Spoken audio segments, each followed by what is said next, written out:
এবার আঁখি, ঝিলিক, অনিমেষ রায় সবাই একসাথে হয়ে পিয়ারকে শাস্তি দেবে। বন্ধুরা, এমনটাই দেখা যাবে। বিস্তারিত জানতে ভিডিওটিতে লাইক দিয়ে সম্পূর্ণ দেখতে থাকো। অনিমেষ রায় বলতে থাকে যে আমাদেরকে অনেক ক্ষতি করেছে, আমাদের অনেক ক্ষতি করেছে ওই পিয়ারকে।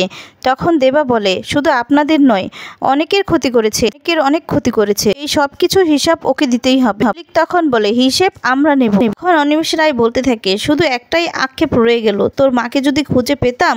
ঠিক তখনই ঝিলিক বলতে থাকে আছে বাবা, আমাদের কাছেই আছে। কথাটা শুনে অনিমেষ রায়, এদিকে আঁখি সবাই খুশি হয়ে যায়। ঝিলিকের মাও এই কথা শুনে অবাক হয়ে যায়। তারপর এদিকে দেখা যাবে দেবা চলে গেছে ঝিলিকের মাকে আনতে, আর তখনই একটা অটো নিয়ে চলে আসে। তারপর দেখা যাবে সেই অটো থেকে দেবা নামে, আর সবাই সেখানে তাকিয়ে থাকে। এরপর গাড়ি থেকে আস্তে আস্তে করে আঁখির মা নেমে আসে, আর আঁখির মাকে দেখে সবাই অবাক হয়ে যায়। অনিমেষ রায় বেশি অবাক হয়, অনিমেষ রায়ের দিকে তখন তাকিয়ে থাকে। এদিকে আঁখি, ঝিলিক খুব খুশি হয়ে যায়। এরপর আঁখির মা আঁখির বাবার কাছে আসে, এসে তখন বলতে থাকে তুমি কেমন আছো।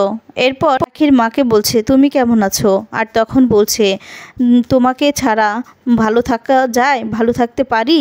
এ কথা বলেই দুজন দুজনকে জড়িয়ে ধরে। তোমাকে ছাড়া একটা দিনও ভালো থেকেছি, বেঁচে আছি এটা তো কিছুদিন আগে বুঝতে পেরেছি, দিন পরে তোমাকে দেখছি। আর তখন বলে খুনের মামলায় আমাকে হাজতবাস করতে হয়েছে রঞ্জন কাঞ্জিলারের জন্য, সবকিছু দখল করে নিয়েছে। মা বলছে অথচ ওর হাতে আমি রাখি পরিয়েছি, সেই হাত দিয়েই আমাকে খুন করার চেষ্টা করেছিল। তারপর দেখা যাবে আগের ঘটনাগুলোই বলতে থাকে।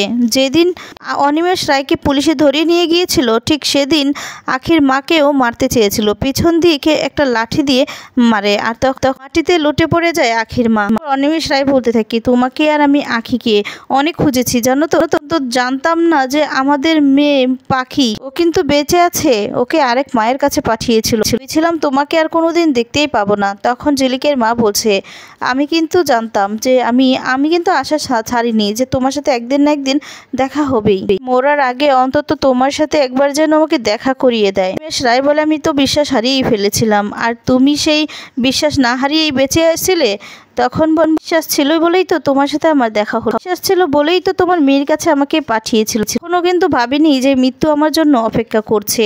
পিয়ারকের কথাই বলতে থাকে, পিয়ারকে বলেছিল এখন থেকে তোমার দেখাশোনা আমি করবো, এবারে তোমার চিতায় আগুন দেওয়া অব্দি। এরপর পিয়ারকে খাওয়াতে যায়, আর তারপরেই চলে আসে গৌরব। দেখা যাবে একদিন পিয়ারকে আঁখির মাকে মারার জন্য সিঁড়ির কাছে নিয়ে যায়, আর সেখানে গিয়ে থাকে আজকেই তোমার শেষ দিন। আর তখন আঁখির মা চিৎকার করতে থাকে। তখন দেখা যাবে পিয়ারকে বলতে থাকে কেউ তোমার চিৎকার শুনবে না, কেউ না, এখানে কেউ নেই। আর তখনই দেখা যাবে ধাক্কা দিয়ে ফেলে যেতে লাগবে, সেই মুহূর্তে চলে এসেছে গৌরব। গৌরব দেখে অবাক হয়ে যায়, বলে কি তুমি ওনাকে বাহিরে নিয়ে এসেছো কেন। আর তখন বলে দেখ না আমি তো নিয়ে আসিনি, আসলে আমি তো দেখলাম আর একটু জন্যই তো পড়ে যেতে। তখন বলে নে সাবধানে রাখবি, কথা বলে সেখান থেকে চলে যায়। আর গৌরবকে তখন সবটা খুলে বলে। গৌরব কথা শুনেই অবাক হয়ে যায়, বলে আপনি কথা বলতে পারেন, তো জানতাম আপনি কথা বলতে পারেন না। তখন গৌরব সরিয়ে দেয়, আঁখির মাকে বাঁচানোর জন্য সেখান থেকে একটা ডক্টরের কাছে নিয়ে যায়, আর সেখানেই চিকিৎসা চলে। আর তারপরে দেখা যাবে গৌরব সমস্তটা খুলে বললে সবটা শুনে অবাক হয়ে যায়। সবাই একসাথে প্রতিজ্ঞা করে যে পিয়ারকে শাস্তি দেবে। এরপর এদিকে দেখা যায় পুলিশ অফিসার ফোন করে গৌরবকে, আর তখন বলতে থাকে পিয়ারকে পালিয়েছে, আপনারা সবাই সাবধানে থাকবেন।